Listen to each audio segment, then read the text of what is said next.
Hi friends. Hey, it's Katie. This is a new intro. Child's green bag in the back of this is not for me. I'm filming this in my car because it's the only silent place in my life. And the lighting is even, and so this is what we're gonna do. It is World Breastfeeding Week. Hopefully still. I don't think I missed it. There's a fuzz on my camera. So I wanted to share about our specific breastfeeding journey, my specific journey with breastfeeding with Daisy.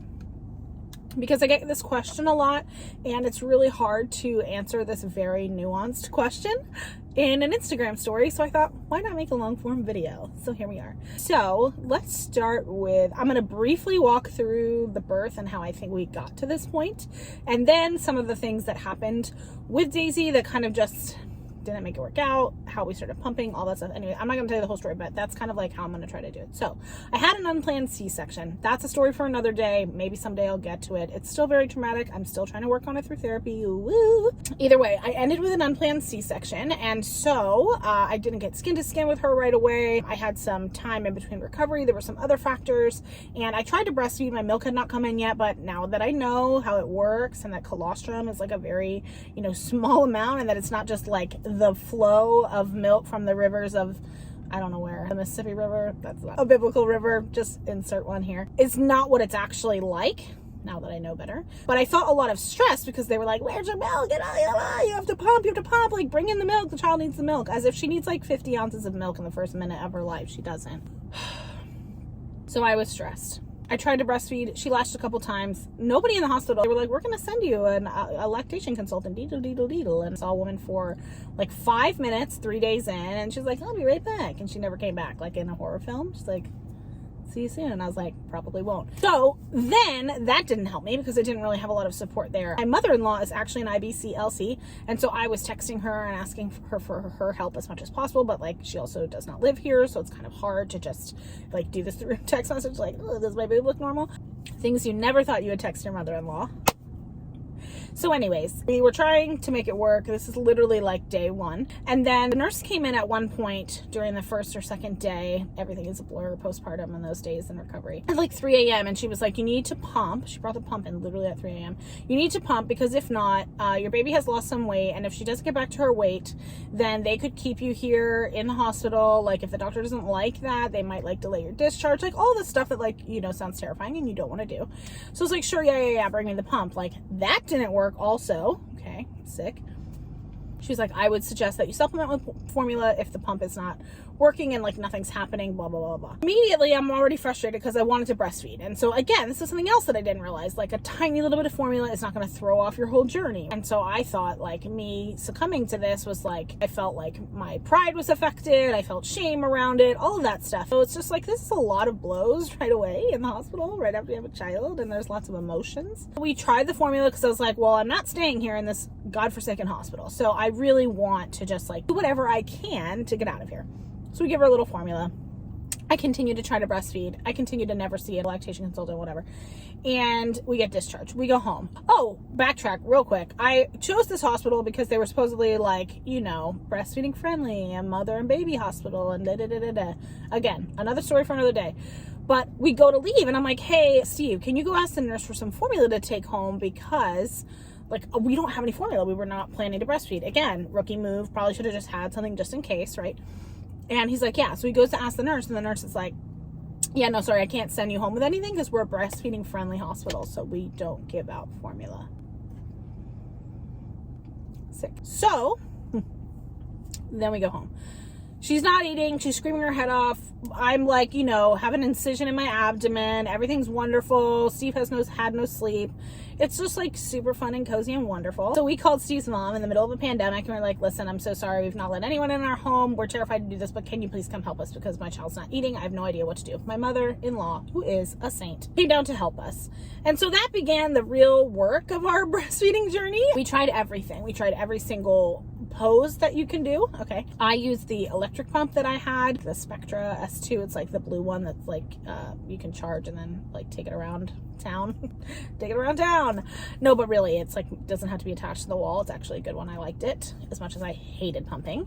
So we started doing that. We used like SNS tubes. We used nipple shields. We used everything. The only thing I didn't do was a tongue and lip tie, like revision or correction, whatever, because my pediatrician said she didn't have one. But now my sweet little baby has a big old space in her teeth, which makes me think, did she actually have a lip tie? It's neither here nor there. Maybe it would not have made any difference, but that's that. So we tried like every single thing, and she just like wouldn't latch, or she would, and it was like, this is incredible, she's latching for the first time ever, you know, and then she didn't do it again after that. Someone's driving through this parking lot that I thought belonged to me, so we're gonna wait a second. So she would latch, and it would be like a miracle from God. I thought we were like in the clear, and then I would have like moments where I would get specific feedings for her that would work. So my mother-in-law is there, and she is helping me as best as she can. I'm trying to cover up someone in that video. She was helping me as best as she could, which is to say that my child just was like not taking to nursing. We tried like a syringe in her mouth. We tried like swapping with a bottle to like fake her out. We tried, I don't know, me just like leaning my boob over and trying to make it work, you know, just like a little squirt gun.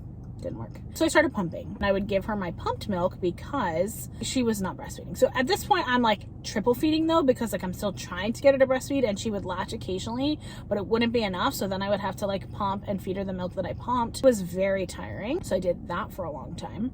I feel like this is just like I'm just like on a tangent, but this is how it felt. So Steve's mom was with us for about a week, and she did everything that she could. She was literally so helpful, so kind, like so understanding. She has a wealth of knowledge. I'm forever grateful for that woman, because she got us to do this as long as we could. She would bring her scale down and weigh Daisy and make sure, like, we would try to figure out like how much milk she would get every time she had a feeding with me, which was really helpful for me, and to like just keep track of her weight, because Daisy's kind of always been kind of tiny. Like even at her 1 year appointment, she was like 20 pounds. So she's just like not a huge baby, which is also okay, right? And I know that like babies can be unhealthily small, but like that was not the case. She was like on her curve. She just was like smaller, but I felt this intense pressure to be like making sure she was like getting enough. And then we're on our own, right? And I'm trying to learn how to be a new mom, to recover from a C-section, to care for my baby, to have my husband help me, to be in a pandemic, isolated from everyone. Couldn't just be like, hey, everybody come on down. So then I started pumping more and more, because then my supply was dropping. So then I'm freaking out, and I was thinking I was gonna have to supplement with formula, and I'm just like losing my mind. Anyway, I got to a point where I was exclusively pumping because I could no longer try to make breastfeeding work. I think that was maybe in October. She was born in July, so maybe in October was probably one of the last times I had like a really good feed with her and felt like maybe we were turning a corner and that it was gonna work for us, and then it just didn't. So I switched to exclusively pumping, which was also a nightmare. I had to pump at one time 6 times a day to get enough milk for her. Really never even got to save much. I had a very small stash, which I was very proud of. I never really got to go beyond that and make it last very long. So essentially then when I went back to work, I was pumping 6 times a day, you know, on work breaks, at home, in the middle of the night, in the first thing in the morning, at the end of the night.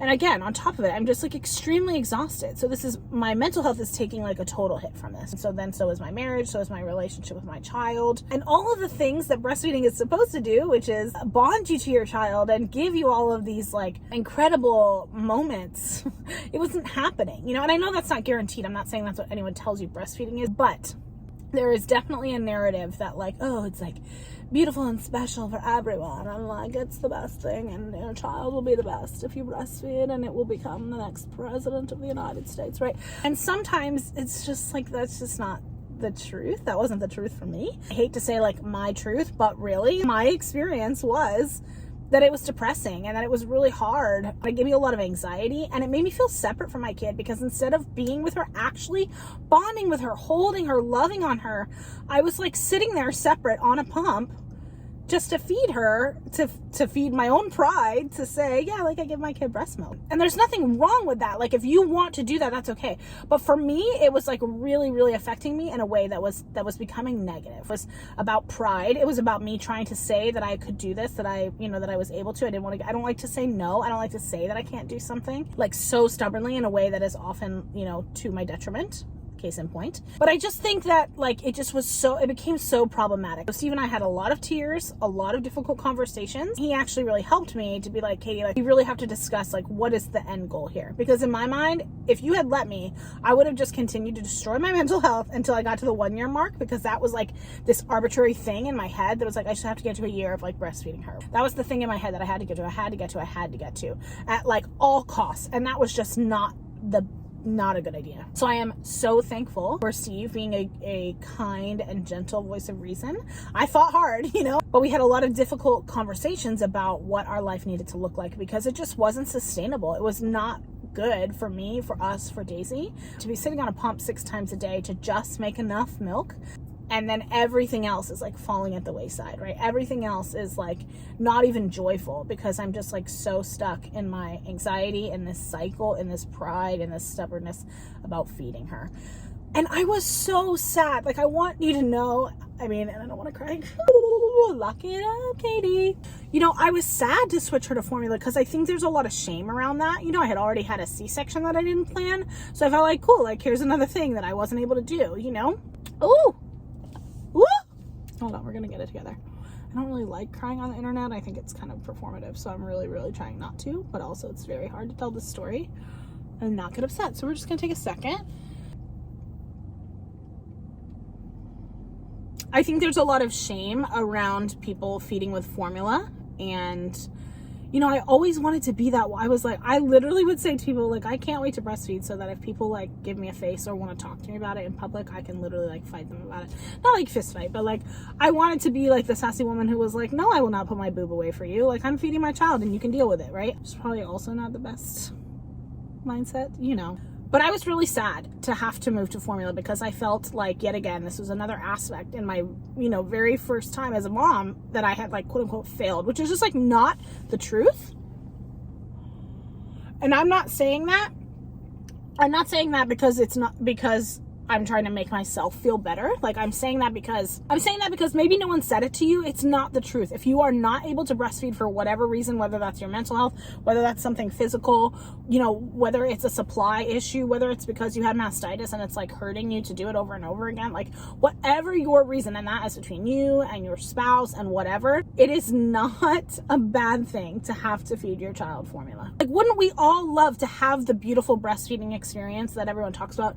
I'm sure. Yes, I'm sure that that's what most people would choose if they could. You are not a failure if it doesn't work out for you. If you try it and it's not the direction you're able to continue to go in. If for whatever reason you have to change course.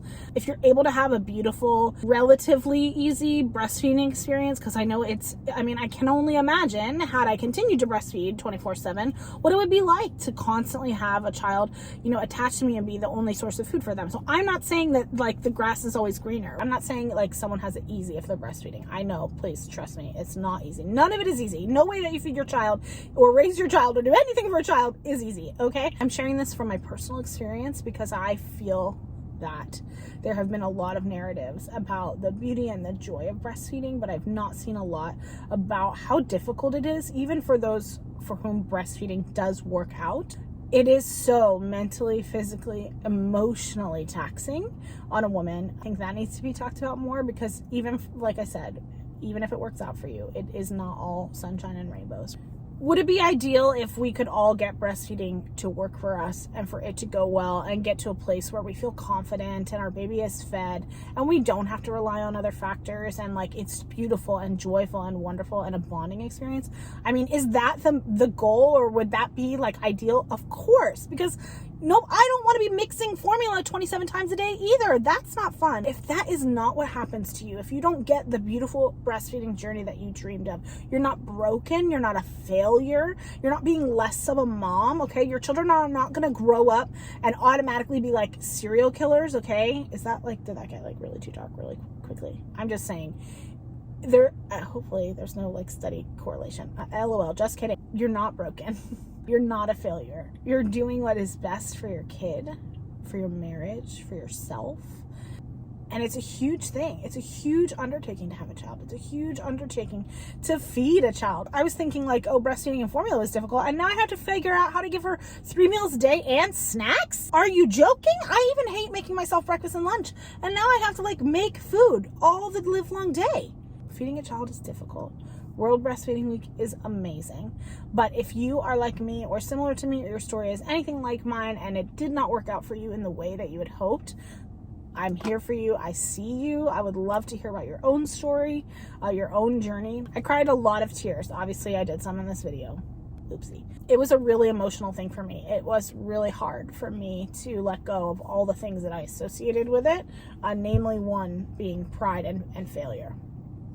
But I also want to say that it changed the game when I stopped pumping 6 times a day, when I stopped feeling the pressure of the shame of having to use formula, when I really focused on being one-on-one with my child. Because also, the more that breastfeeding didn't work, the more I felt like, oh, like we have a disconnect, me and Daisy. There was a lot of times where I was emotional about because I didn't feel attached to her. I thought that was because I was feeling it breastfeeding, but really it was because I wasn't spending the time that I needed to with her, because I was so focused on like giving her breast milk, because I thought like, oh, this will make her like superwoman, you know? And I know that it helped her, and I know that it did so much for her. And I'm so glad that I was able to for as long as I did. But it has been really healing. It was just huge for me to be able to say, you know what, like, this didn't work out. That's okay. I'm going to take a step back. I'm going to reevaluate. I'm going to ask tough questions and have hard conversations. And I'm going to figure out what's best for me and my marriage and my child. And then I'm going to move forward with that decision, regardless of what people on social media say, regardless of what, hopes and dreams I had for myself that did not work out. I focused on adapting, and that really, really helped me. And I just hope that if you're in a similar place or you're about to be in that place, that this message is encouraging for you. I hope and pray that you get every plan that you wanted. I really do. But if you don't, I hope and pray that you don't feel shame or fear or failure around the decisions you have to make for feeding your baby. Because you're doing your best, you're trying your hardest, and it is not easy. Thank you so much for watching this video tirade rant, story time, whatever you want to call it. I would love to hear about your story in the comments if you want to share. I know it's like so deeply personal for everyone. I'm also going to post a photo on Instagram kind of sharing like a little bit about this. So if you want to share over there, if that like feels like a safer space for you, that's totally fine. But thanks as always for watching. It really means a lot. And I'll see you again soon. Bye.